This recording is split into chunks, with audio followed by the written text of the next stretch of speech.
Hi, I'm Todd Cassetty, and I'm the director-producer of a documentary called 5 Days in Denver.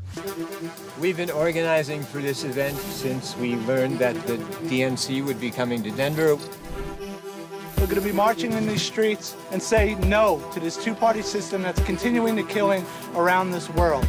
The people who are coming here to demonstrate are as important as the people who are going to be inside the Pepsi Center. 5 Days in Denver is a documentary that we shot around the 2008 Democratic National Convention that took place in Denver, Colorado. We followed a group of protesters who called themselves Recreate 68 for the entire process of the DNC. So it's kind of an embedded, in-the-moment examination of what happens when you decide to exercise your First Amendment right in modern-day America. Listen up! This is the deal! We just got off the phone with the police. If you stay here, you're getting arrested. So we're gonna keep moving down this road. We're gonna go down 7th Avenue. We're gonna get up on the sidewalks. We're gonna make it back to the Capitol. We have 5 full days of protest ahead of us. I want to be out of jail for at least one of them. You know, you've seen a lot of historical documentaries about protesting, but you have never seen a kind of in-the-moment, embedded, down and dirty with the protesters documentation of the process. Silence! We won't be silenced! We won't be silenced! So there were a lot of intense moments when we were shooting this doc. I mean, if you can imagine, you know, the police presence is very large at these national conventions, and we would be in situations where we would be surrounded by police. You know, we were blocked off one night for 3 hours by the police, and they wouldn't let us out, even though we weren't protesting, we were just documenting the event. But they lined up and would not let us go. They detained us on the sidewalk. Glenn and I asked them, why are you holding us here? They wouldn't answer. We had, right by us, we had 2 kids, 2 minors, who looked like they were maybe their early teens. There was some 80-year-old guy there who was just walking home from the library, and they're wondering what's going on, why they're being held there, scared out of their wits, probably, as they see these cops putting their gas masks on. I think that's one of the things that's really interesting about this documentary, that for someone like me who's not super political, who's never, you know, made a sign, stood in the street, marched in the street, you kind of assume that it's easy for people to do that. You know, America, democratic freedoms, the First Amendment, that would be something that you could easily do.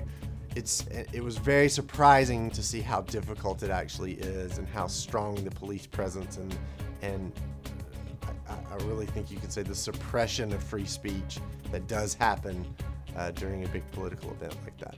I think the interesting thing about this movie and the group of people that we followed, the members of Recreate 68, is the diversity within the group. And we have everybody from a guy that's still in college, that's one of our key characters, to this older couple that protested Vietnam back in the 60s. I mean, there's just a diversity of ages and sex and ethnicity, and they're all just trying to protest their government in a way that you and I probably don't, by getting out in the streets and being very participative.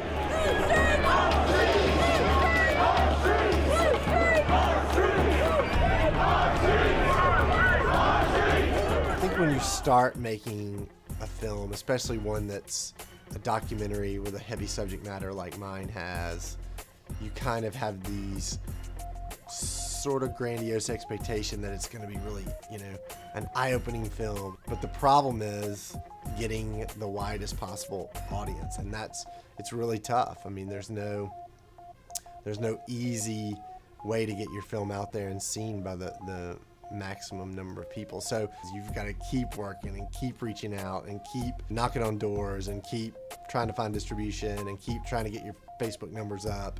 And, you know, it just never ends. Keep getting into more festivals. You know, it doesn't grow exponentially on its own without a lot of nurturing.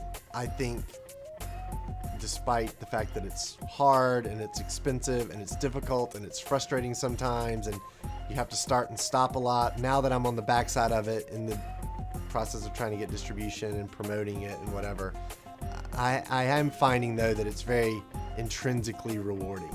And specifically what I mean is it's, you know, I made a movie and it's my first movie, and You know, time will tell how well it's received and how popular it is and how many people get to see it.